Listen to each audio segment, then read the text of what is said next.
Hi everyone. उम्मीद है आप सब अच्छे होंगे और आपकी एलटी ग्रेड मेंस की तैयारी भी अच्छी चल रही होगी। मेंस ग्रेड आंसर राइटिंग की सीरीज़ में पिछले सेशन में हमने रेप ऑफ द लॉक की बात करी थी, जो कि वर्क है एलेक्जेंडर पोप का।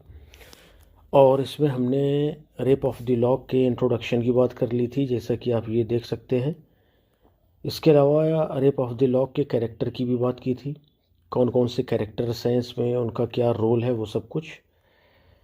तो आज हम जो बात करने वाले हैं वो बात करेंगे क्वेश्चन नंबर 1 की, नहीं करेंगे क्योंकि पिछले सेशन में कर चुके हैं। क्वेश्चन नंबर 2 की भी बात कर चुके हैं। आज हम जो बात करेंगे वो क्वेश्चन नंबर 3 से अपनी बात को शुरू करेंगे। क्वेश्चन नंबर 3 क्या कहता है आखिर? काफ़ी लोग रिजल्ट को लेकर के काफ़ी परेशान हैं। उनका सलूशन देखिए यही है कि पॉजिटिव रहिए। जो भी आपका स्कोर है वो ना तो बढ़ सकता है ना तो घट सकता है। पॉजिटिव रहिए, अपने आप पर भरोसा रखिए, ऊपर वाले पर भरोसा रखिए, जो भी होगा वो अच्छा ही होगा। ठीक है, तैयारी में लगे रहिए। अगर आपको लगता है कि नहीं मेरिट में आ जाएंगे तो बिल्कुल तैयारी करिए। हमारी शीतल शर्मा जी हैं, वो थोड़ा सा परेशान है कि 84 उनके मार्क्स हैं फीमेल कैटेगरी में, और ओबीसी में तो थोड़ा सा शायद जनरल है उनका, तो उसमें वो परेशान है। तो उनसे भी यही बात कही है कि पॉजिटिव रहिए और उम्मीद रखिए कि सब अच्छा ही होगा। चलिए क्वेश्चन नंबर 3 से शुरू करेंगे अपन। Write a short note on rape of the lock as a satire. Rape of the lock जो कि एक सटायर है, कैसे सटायर है या वो क्यों सटायर है वो आप बता दीजिए, उस पर एक नोट लिख दीजिए। तो बात करेंगे Alexander Pope's the rape of the lock is the finest example of mock heroic satire in English literature. तो ये जो इनका रेप ऑफ द लॉक है, ये कहा जाता है कि इंग्लिश लिटरेचर के मोक हेरोइक एपिक सटायर में सबसे बेस्ट है ये, सबसे बेस्ट। रिटेन ओरिजिनली इन 1712, इसे 1712 में लिखा गया, फिर इससे थोड़ा सा बढ़ाया गया 1714 में, और इसके बाद 1717 में फाइनल जो इसका आया था पब्लिकेशन, वही आजकल प्रचलन में है, वही आजकल अपन पढ़ते हैं जब भी जो भी पढ़ता है। ठीक है, ये डेट भी आप ध्यान रख सकते हैं। अच्छा, इट रेडिक्यूल्स, ये रेडिक्यूल करता है trivialities of fashionable London, fashionable London की ट्रिवियलिटीज़ को। ट्रिवियल पिछली बार बात की थी अपन ने, ट्रिवियल शब्द तुच्छ के लिए यूज़ किया जाता है, यानी छोटी छोटी बातों में उलझना, उनमें बहस करना। उसी बात को उन्होंने रेडिक्यूल किया है, लंदन सोसाइटी। ठीक है, बाई ट्रीटिंग अ पेटी इंसिडेंट, एक छोटे से इंसिडेंट की बात करके, the cutting of Belinda's lock hair, Belinda के लॉक हेयर की, with the grandeur of epic style, और उसको दिखाया है कि बिल्कुल जैसे कोई युद्ध चल रहा हो, कोई जंग चल रही हो, बिल्कुल एपिक स्टाइल में। The poem satirizes the vanity, pride and superficial concerns of aristocracy. ये जो पोएम है ये सटराइजेस, सटायर करती है वैनिटी एंड प्राइड, घमंड और गर्व को, गर्व पर, एंड सुपरफिशियल कंसर्न्स, और दिखावे पर, जो कि एरिस्टोक्रेसी की उस टाइम की पहचान थी। थ्रो सीन्स, सीन्स के द्वारा, like Belinda's elaborate toilet, Belinda के एलेबोरेट टॉयलेट के सीन के ज़रिए। The voyage on the Thames, जिसे वॉयज ऑफ टेम्स दिखाया गया है। The game of ombre and the taking of coffee at Hampton Court, और हैम्पटन कोर्ट में कॉफ़ी लेने का जो सीन है। Pope exposes the hollowness of fashionable life, Pope ने जो है फैशनेबल लाइफ के हलाउनेस, खालीपन को दिखाया है, और बहुत ज़बरदस्त दिखाया है। द इंट्रोडक्शन ऑफ सिल्फ, सिल्फ का जो इंट्रोडक्शन है, जीनोम्स का जो इंट्रोडक्शन है, निम्स का जो इंट्रोडक्शन है, वो adds a mock heroic machinery, ये मॉक हीरोइक मशीनरी को जोड़ता हुआ बताता है या दिखाता है। Heightening the comic irony and emphasizing, इस कॉमिक आयरनी को क्या करता है, हाइटेन करता है, यानी और इसकी ऊंचाई को, कद को बढ़ा देता है। The absurdity of giving epic seriousness to trivial events, और ये भी विचित्रता को दिखाता है, एब्सर्डिटी को दिखाता है। Giving epic seriousness to trivial events की, छोटे छोटे इंसिडेंट्स को कैसे गिविंग एपिक सीरियसनेस या एपिक सीरियसनेस में उन्होंने दिखाया है या दिखाने की कोशिश की है। क्रिटिक्स, जैसे कुछ क्रिटिक हैं, वार्टन है, प्रेज डेट, उसने इसकी प्रेज, इसको प्रेज किया है as the best satire extant, सबसे बढ़िया satire, because it captures the true spirit of modern life, क्योंकि ये मॉडर्न लाइफ की ट्रू स्पिरिट को दिखाता है, कैप्चर करता है। विथ एलिगेंस एंड विट, बड़ी बुद्धिमानी से, चतुरता से। Unlike harsh personal lampoons, harsh और पर्सनल लैम्पून्स की तरह नहीं।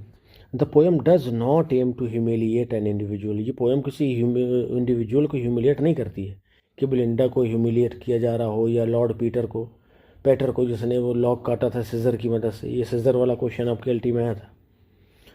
But satirizes universal follies of pride, बल्कि वो घमंड के यूनिवर्सल फॉलीज को सटायर करते हैं, फ्लर्टेशन के, एंड सोशल प्रटेंशंस, और सामाजिक दिखावे, बहाना होता है वैसे, यहाँ दिखावा कह दीजिए। दस इस प्रकार से थ्रो विट, विट के जरिए, पॉलिश्ड हीरोइक कपलेट्स के जरिए, एंड प्लेफुल आयरनी के जरिए, the rape of the lock become not just a mock epic, वो सिर्फ एक मॉक एपिक नहीं रह जाती, but a brilliant social satire of Augustan age, बल्कि वो ऑगस्टन एज का एक ब्रिलियंट सोशल सटायर भी साबित होती है या दिखती है। इन्होंने भी बड़ी अच्छी बात कही है कि बेस्ट सटायर है ये, क्योंकि ये उस समय की ट्रू स्पिरिट को दिखाता है, और बहुत ब्रिलियंट अंदाज में, बहुत खूबसूरती से, और बहुत चालाकी से, बड़ी होशियारी से। चलिए नेक्स्ट क्वेश्चन देखेंगे अपन। नेक्स्ट क्वेश्चन क्या कहता है? Right a note on pops use of heroic couplet. ये भी बड़ा अच्छा क्वेश्चन है, क्योंकि देखिए हेरोइक कपलेट के परफेक्शन में दो लोगों का हाथ था। एक तो जॉन ड्राइडन थे, जो कि आपके रेस्टोरेशन पीरियड के थे, और जस्ट रेस्टोरेशन के पीरियड के बाद क्या शुरू हो जाता है? ऑगस्टन पीरियड, 1700 से 1745 तक, जिसके जो मेन लीडर थे वो पोप थे। तो इन दोनों ने मिल करके इसको जो है हीरोइक कपलेट को परफेक्शन दिया था। ये सभी मानते हैं, बड़े बड़े क्रिटिक्स भी, हिस्टोरियंस भी, सभी। चलिए अब देखते हैं। Alexander Pope achieved his greatest distinction as a poet. Alexander Pope जो हैं वो अपनी सबसे महानतम जो डिस्टिंक्शन को पाते हैं ना, वो कैसे पाते हैं? एज अ पोएट के रूप में, through his mastery of the heroic couplet, heroic couplet पर मास्टरी की वजह से, या उसके कारण। Though he inherited the form from Dryden, करेंगे यद्यपि उन्होंने इस फॉर्म को किससे इनहेरिट किया था? ड्राइडन से। किससे? ड्राइडन से। whom he regarded as master, जिसे वो अपना मास्टर कहते थे। पोप ने रिफाइंड इट, इसे रिफाइन किया, into a style of greater polish की स्टाइल के रूप में, स्मूथनेस के रूप में, एंड एपिग्रामेटिक प्रेसिजन के रूप में, यानी जो बात कही जाएगी बिल्कुल सटीक कही जाएगी। हिज ऑलमोस्ट ऑलवेज ही closed couplets are stopped, meaning that each pair of lines forms a complete sense unit, कि उनका जो भी ये कपलेट्स है ना, जहाँ भी बंद होते हैं, आर स्टॉप्ड या रुक जाते हैं, मीनिंग दैट उसका ये मतलब है कि ईच पेयर ऑफ लाइन्स, हर एक जो लाइन्स का पेयर है ना, form a complete sense unit, वो एक पूरा अर्थ बताता है। Unlike Dryden who often allow run on lines, करेंगे अगर आप ड्राइडन की बात करें तो उनके हेरोइक कपलेट में क्या खास बात थी कि वो एंजैम्बमेंट यानी रन ऑन लाइन का यूज़ करते थे। दो लाइन में बात नहीं ख़त्म होती थी, बल्कि वो बात तीसरी चौथी तक जाती थी। लेकिन एलेक्जेंडर पोप क्या करते थे? दो लाइन में ही अपनी बात को पूरा करते थे। ये ज़्यादा मुश्किल काम था। हाँ, ट्रिपलेट्स भी यूज़ करते थे। कौन? ड्राइडन आपके, ठीक है। और मेट्रिकल वेरिएशंस का भी यूज़ करते थे। और या पोप्स हीरोइक कपलेट, पोप का जो हीरोइक कपलेट है, is marked by it's regular iambic rhythm, ये एक रेगुलर आइम्बिक रिदम के लिए भी मार्क किया जाता है, यानी इससे बड़ा या उससे ज़्यादा महान माना जाता है। अ क्लियर सिजोरा, एक पॉज के लिए भी, सिजोरा मतलब पॉज, ठीक। In the middle of the line, जो कि लाइन के बीच में आता है। And the balance of sound and senses, और साउंड और सेंस के बैलेंस के रूप में भी इसको मार्क किया जाता है, जाना जाता है। This gave his verse a remarkable finish, वो इनकी वर्स को एक रिमार्केबल फिनिश देता है, एंड कम्पैक्टनेस देता है, turning it into a perfect vehicle for his wit, जो उनकी विट के लिए एक परफेक्ट व्हीकल का काम करता है, उनके सटायर के लिए भी और मोरल रिफ्लेक्शन के लिए भी। आगे देखते हैं। Famous works like an essay on criticism, करेंगे अब उनके मशहूर काम देखें ना, जैसे an essay on criticism, the rape of the lock देख लीजिए, द डंसियन देख लीजिए, display his ability to compress profound और satirical observations into memorable epigrammatic lines। करें कि आप इन तीनों वर्क्स को जब पढ़ेंगे ना तो उसमें देखेंगे कि कैसे कम से कम शब्दों में होशियारी से, बड़ी चालाकी से, अपनी बुद्धिमानी से वो क्या करते हैं कि दो ही लाइन में उस पूरी बात को कह देते हैं, जो और दूसरे राइटर्स में मिलना बड़ा मुश्किल है। मुश्किल ही नहीं, नामुमकिन है, ऐसा कह सकते हैं। However, pops refinement also had limitations. फिर भी पोप के रिफाइनमेंट में लिमिटेशंस भी हैं। The couplet is in his hands, उसके हाथों में जो कपलेट है बिकेम रिजिड एंड मोनोटोनस, वो एक तरह से रिजिड और मोनोटोनस दिखाई देता है। Lacking the flexibility and variety found in Dryden, उस फ्लेक्सिबिलिटी और वैरायटी की कमी दिखाई देती है जो ड्राइडन में पाई जाती है। देखिए ये आपके दो तरह के क्वेश्चन तैयार हो रहे हैं इससे। एक तो अपन एलेक्जेंडर पोप को बता भी रहे हैं as a master of heroic couplet, और साथ में ड्राइडन से कंपैरिजन भी कर रहे हैं। तो अगर ये क्वेश्चन पूछ लिया जाए कि compare and contrast Alexander Pope and John Dryden as a master of heroic couplet, तो आप तभी भी ये आंसर लिख सकते हैं आसानी से। ठीक है, उसमें क्या करना होगा, आपको ड्राइडन के एक दो वर्क्स को बता देना होगा, जैसे हमने यहाँ पर दो तीन वर्क बताए हैं किसके, आपके पोप के। ठीक है, तो वो भी बता देंगे। और जो ये लास्ट वाला पैरा है ना, ज़बरदस्त है कंपैरिजन के लिए। It was less suitable for great imaginative poetry, और जो इनका ये कपलेट है ये इमेजिनेटिव पोइट्री के लिए थोड़ा सा सुटेबल नहीं बैठता है। But as a medium of satire, लेकिन सटायर के तौर पर यूज़ करना है और डायडेक्टिज्म के लिए यूज़ करना है तो ये परफेक्ट है, बढ़िया है। सोशल कमेंट्री के लिए यूज़ करना है तब भी बढ़िया है। द पोपियन कपलेट, जो पोप का कपलेट है, रिमेन्स अनसरपास्ड इन इंग्लिश पोइट्री, अनसरपास रहा है अभी तक इंग्लिश पोइट्री में। समझिए, इतने बड़े बड़े लोगों को पढ़ रहे हैं अपन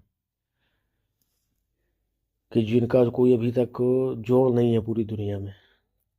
चलिए, क्वेश्चन समझते जाइए। उसका हिंदी आपको इसलिए बताई जाती है ताकि सेंस जो है आपको पूरी अच्छे से समझ में आ जाए। ठीक है, उसमें जो मेन मेन पॉइंट है उनको चाहे आप नोट कर लें। जब भी आंसर लिखिए, किसी भी एग्ज़ाम में लिखिए, उसमें अपने शब्दों का होना ज़रूरी है। अगर आपके अपने शब्द होंगे तो उसमें आप अपनी बात को ज़्यादा अच्छे से कह पाएंगे विदाउट एनी लिमिटेशन। अगर आप याद करके या रट्टा मार के लिखेंगे तब भी बात आएगी, लेकिन वो बात नहीं आएगी जो आप अपने शब्दों में उसको व्यक्त करेंगे। तो अगर आपके दिमाग में उसकी पूरी हिंदी रहेगी ना, उसकी समरी रहेगी, तो आसानी से आप अपने शब्दों में उसको व्यक्त कर पाएंगे। चलिए नेक्स्ट क्वेश्चन देखते हैं। Write a note on Pope as a neo classical poet, neo classical poet के तौर पर क्या करिए, पोप पर एक नोट लिखिए। ठीक है, चलिए देखते हैं, इसको जल्दी देख लेंगे। इसी तरह का क्वेश्चन अपन ऊपर डिस्कस कर चुके हैं। Alexander Pope is regarded as chief representative of new classicism in English poetry. English poetry में एलेक्जेंडर पोप जो है नियो क्लासिस्ट के रूप में या नियो क्लासिज्म के रिप्रेजेंटेटिव के रूप में जाने जाते हैं। Classicism emphasised order, decorum, balance and imitation of ancient models. करेंगे जो ये क्लासिसिज्म है ना, ये एम्फेसाइज जोर देता है किस पर, ऑर्डर पर, डेकोरम पर, बैलेंस पर। ऑर्डर मतलब व्यवस्थित होना चाहिए आपका टेक्स्ट, डेकोरम सजावट होनी चाहिए उसमें, बैलेंस होनी चाहिए। सजावट से मतलब है आप रिटोरिकल डिवाइसेस का यूज़ करिए, फिगर्स ऑफ स्पीच का यूज़ कर लीजिए, ये सारी चीज़ें।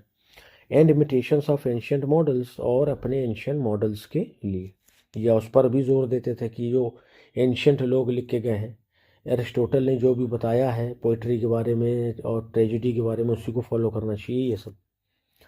Pops works reflect these ideas in both form and spirit. Pope के जो वर्क हैं वो फॉर्म और स्पिरिट दोनों में इसको रिफ्लेक्ट करते हैं। लाइक होरेस की तरह, he believed poets should study the great originals of Greece and Rome. जैसे होरस मानते थे वैसे ही आपके पोप भी मानते थे कि जो पोएट्स हैं उनको पढ़ना चाहिए great originals of Greece and Rome, Rome के महान ओरिजिनल्स को। ओरिजिनल्स मतलब ओरिजिनल जो वहाँ के वर्क्स हैं उनको।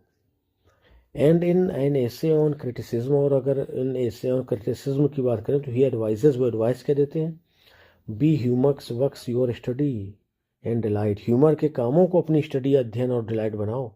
Read them by day and meditate by night, और उन्हें दिन रात जो है बस उन्हीं में लगे रहो। राइम के साथ पेश किया इन्होंने। The features of new classicism directness, didactism, satire and emphasis on human nature और all central to Pope's poetry। करेंगे अगर फीचर्स की बात करें नियो क्लासिज्म की, जिसमें करेक्टनेस है आपकी, डाइडेक्टिज्म है, सटायर है और एम्फेसिस ऑन ह्यूमन नेचर, ये सारा कुछ आपको पोप की पोइट्री में मिलेगा। In an essay on man he upholds the classical belief in a rational order of universe.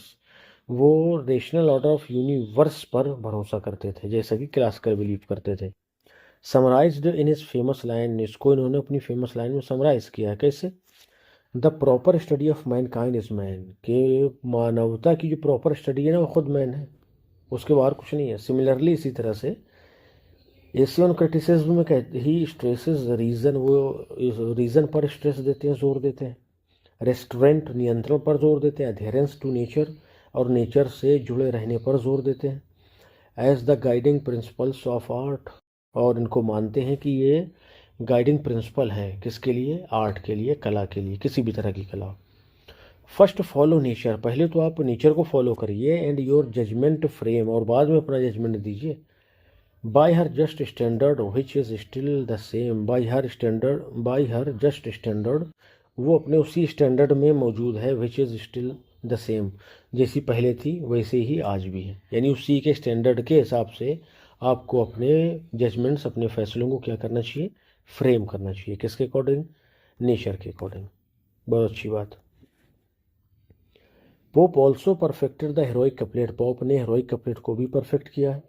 The favoured verse form of new classical age, ये न्यू क्लासिकल एज का favoured verse form था heroic couplet, ठीक है। Making it a vehicle for wit, ये इसे बनाते हैं क्या? व्हीकल फॉर विट, अपनी विट के लिए एक व्हीकल की तरह यूज़ करते हैं, इंजन की तरह। सटायर में भी इसे एक इंजन की तरह यूज़ करते हैं, मोरल इंस्ट्रक्शन में भी। दस इस प्रकार से थ्रू हिज एम्फेसिस, अपने एम्फेसिस के द्वारा, ऑन रीज़न पर, तर्क पर, क्लैरिटी पर और यूनिवर्सैलिटी पर, pope remains the true voice of English new classicism.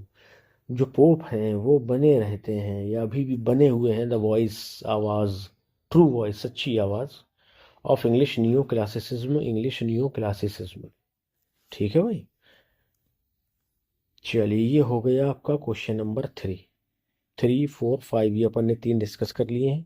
Video की लेंथ हो चुकी है हमारे 17.5 मिनट की। 6, 7, 8 और 9, ये इतने इसमें क्वेश्चन है, यानी 4 इसके बाद भी बचेंगे जब हम इनकी बात कर लेंगे तो। ठीक है, चलिए यहाँ से थोड़ा सा क्वेश्चन भी आपके रेप ऑफ द लॉक से रिलेट करते हैं, तो उसको एक साथ ही करेंगे अपन।